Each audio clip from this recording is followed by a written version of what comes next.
बिस्मिल्लाहिर्रहमानिर्रहीम। अस्सलामु अलैकुम दोस्तों, आज की वीडियो हज़रत उमर रज़ी अल्लाह ताला अन्हु की अदालत के बारे में है। हज़रत उमर रज़ी अल्लाह ताला अन्हु एक बाअज़मत, इंसाफ पसंद और आदिल हुक्मरान मशहूर हैं।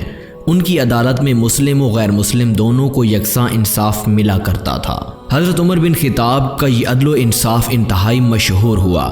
दोस्तों, आज का वाक़या भी नहायत ही दिलचस्प है, इसलिए वीडियो को आखिर तक ज़रूर देखिएगा। मैं हूं आसिफ जमाल और आप देख रहे हैं हमारा यूट्यूब चैनल सूफ़ी वॉइस टीवी। तो आइए चलकर आज की ईमान अफरोज़ वाक़ये को सुन लेते हैं। दोस्तों, एक मरतबा दो नौजवान हज़रत उमर रज़ी अल्लाह ताला अन्हु की महफ़िल में दाखिल हुए। वो दोनों नौजवान महफ़िल में बैठे एक शख्स के सामने आ खड़े हुए। उस शख्स की तरफ इशारा करके कहा, या उमर, ये है वो शख्स। हज़रत उमर बोले, क्या किया है इस शख्स ने? नौजवान बोले, या उमर, ये हमारे बाप का कातिल है, कत्ल किया है इसने हमारे बाप का। उनकी बात सुनने के बाद हज़रत उमर फ़ारूक रज़ी अल्लाह ताला अन्हु ने उस शख्स से मुखातिब होकर पूछा, क्या तूने इनके बाप को कत्ल किया है? वो शख्स जवाब देता है, जी हजूर, ये बात दुरुस्त है, मुझसे कत्ल हो गया है।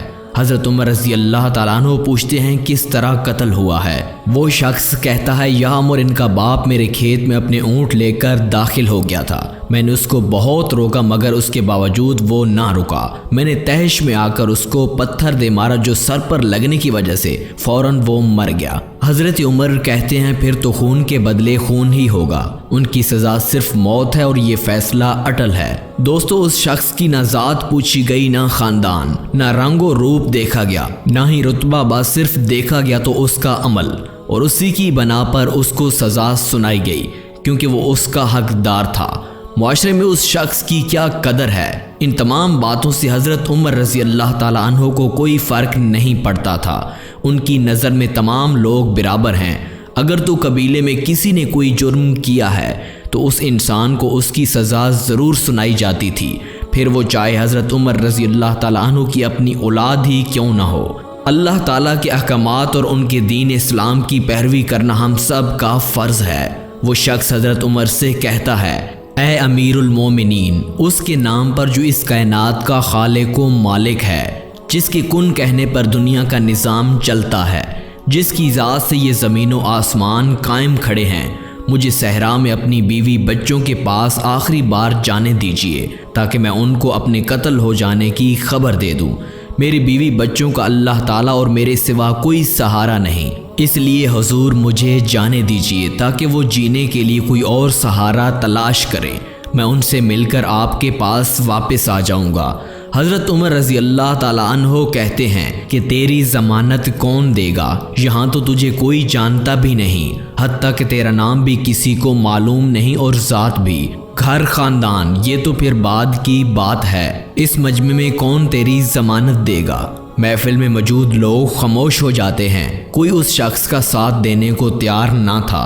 कोई ऐसा शख्स भी सामने ना आया जो हज़रत उमर रज़ी अल्लाह ताला अन्हु को उनके फ़ैसले से पीछे हटने की हिम्मत रखता या उस शख्स की सिफारिश करता। इस सूरत हाल से हज़रत उमर रज़ी अल्लाह ताला अन्हु खुद परेशान हो गए क्योंकि इस वाक़ये से सब कशमकश का शिकार हो गए थे। हज़रत उमर रज़ी अल्लाह ताला अन्हु ने सर उठाया और इल्तजा भरी नज़रों से उस नौजवान से मुखातिब हुए। वो बोले, इस शख्स को मुआफ़ कर दो।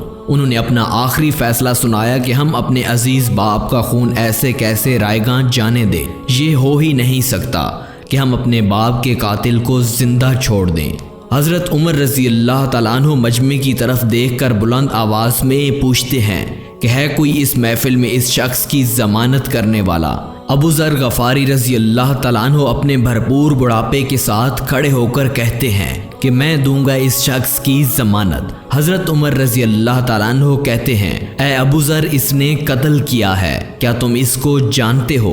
हज़रत अबू ज़र कहते हैं, मैं इस शख्स को नहीं जानता, और फिर चाहे इसने कत्ल ही क्यों ना किया हो, इसकी ज़मानत मैं देता हूँ। हज़रत उमर बोले, जब तू इसको जानता ही नहीं तो ज़मानत क्यों दे रहा है? अबू ज़र गफ़ारी बोले, मैंने इसके चेहरे पर मोमिनों की सिफ़ात देखी हैं और मोमिन कभी झूठ नहीं बोलता। मुझे यकीन है कि ये लौट कर वापस ज़रूर आएगा। अबू ज़र गफ़ारी हज़रत उमर के बहुत करीब थे।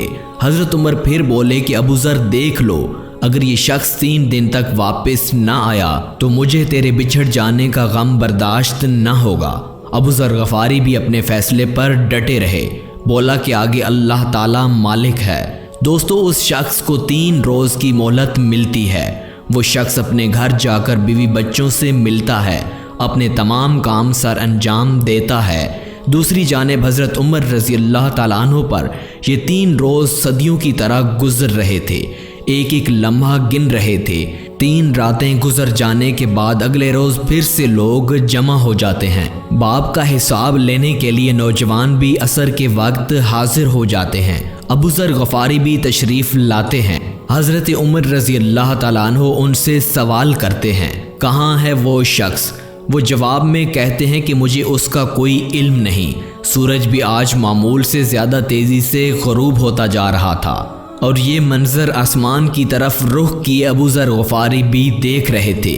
اللہ تعالیٰ کے سوا کوئی نہیں جانتا تھا کہ آگے کیا ہونے والا ہے، کس کے حصے میں موت لکھی ہے یا کس کے حق میں فیصلہ ہوگا۔ وہ شخص مغرب سے پہلے نمودار ہو جاتا ہے۔ حضرت عمر رضی اللہ تعالیٰ عنہ کے ساتھ مجمع بھی اللہ اکبر کی صدا بلند کرتا ہے۔ وہ شخص کہتا ہے کہ میں قتل ہو جانے کے لیے لوٹ آیا ہوں۔ حضرت عمر رضی اللہ تعالیٰ عنہ کہتے ہیں، اے شخص اگر تو واپس نہ بھی لوٹ کر آتا تو ہم تیرا کچھ بھی نہیں بگاڑ سکتے۔ ہم میں سے کوئی تجھے جانتا تک نہیں تھا، نہ تیرا گھر کا پتہ نہ قبیلے کا پتہ معلوم تھا۔ وہ شخص کہنے لگا، اللہ کی قسم، بات تو اس ذات کی ہے جو میرا مالک ہے، جو ہر چیز پر قدرت رکھنے والا ہے۔ دیکھ لے میں آ گیا ہوں اپنے بچوں کو اس کے سپرد کر کے، پرندوں کے بچوں کی طرح اکیلا صحرا میں چھوڑ کر۔ آپ سے اگر میں بچ بھی جاتا تو اپنے رب سے کیسے بچتا؟ مجھے بس یہی ڈر تھا کہ کوئی یہ نہ کہہ دے کہ آپ لوگوں میں سے وعدہ کرنے کا اعتبار ہی اٹھ گیا ہے۔ حضرت عمر رضی اللہ تعالیٰ عنہ نے حضرت ابو ذر سے پوچھا کہ تو نے کس بنا پر اس شخص کی ضمانت کی؟ وہ بولے کہ اے عمر، مجھے یہ ڈر تھا کہ کوئی یہ نہ کہہ دے کہ اب لوگوں سے خیر ہی اٹھ گئی ہے۔ حضرت عمر نے ان نوجوانوں سے ان کا فیصلہ پوچھا۔ نوجوان بولے کہ ہم اس کی صداقت سے کافی متاثر ہوئے ہیں اور یہی دیکھ کر ہم اس کو معاف کرتے ہیں۔ ہمیں یہ ڈر ہے کہ کہیں کوئی یہ نہ کہہ دے کہ اب لوگوں میں سے عفو درگزر ہی ختم ہو گیا ہے۔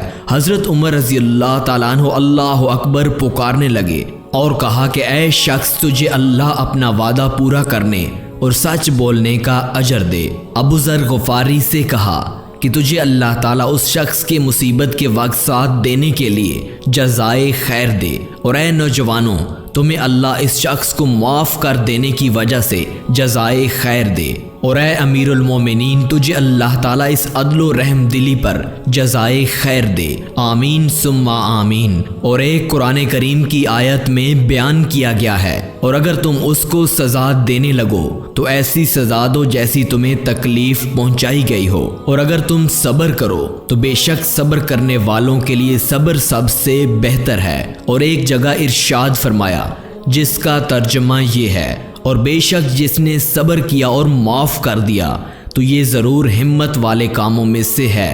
دوستو، ہم سب پر لازم ہے کہ ہم اللہ رب العزت کے احکامات اور رحمت للعالمین کی ارشادات پر عمل پیرا ہوں۔ اسلامی معاشرے میں ایک عام آدمی سے لے کر امیر تک سب احکامات شریعہ کے پابند ہوتے ہیں۔ جرم کوئی بھی کرے اسے اس کی سزا مل کر ہی رہنی چاہیے، فرمان باری تعالیٰ کا مفہوم ہے۔ اور جب لوگوں میں فیصلہ کرنے لگو تو انصاف سے فیصلہ کیا کرو۔ اللہ تمہیں بہت خوب نصیحت کرتا ہے، بے شک اللہ سنتا اور دیکھتا ہے۔ دوستو، آخر میں اللہ رب العزت سے دعا ہے کہ وہ ہماری نیک تمناؤں کو، نیک دعاؤں کو قبول کرے اور عدل و انصاف کے تقاضے پورے کرنے کی ہمت دے، آمین یا رب العالمین۔ دوستو، یہیں پر آج کے واقعے کا اختتام ہوتا ہے۔ ملتے ہیں ایک اور نئی کہانی کے ساتھ اور ایک نئے سبق آموز واقعے کے ساتھ۔ تب تک اپنا اور اپنے پیاروں کا خیال رکھیے اور ہمیں دعاؤں میں ضرور یاد رکھیے۔ اللہ حافظ۔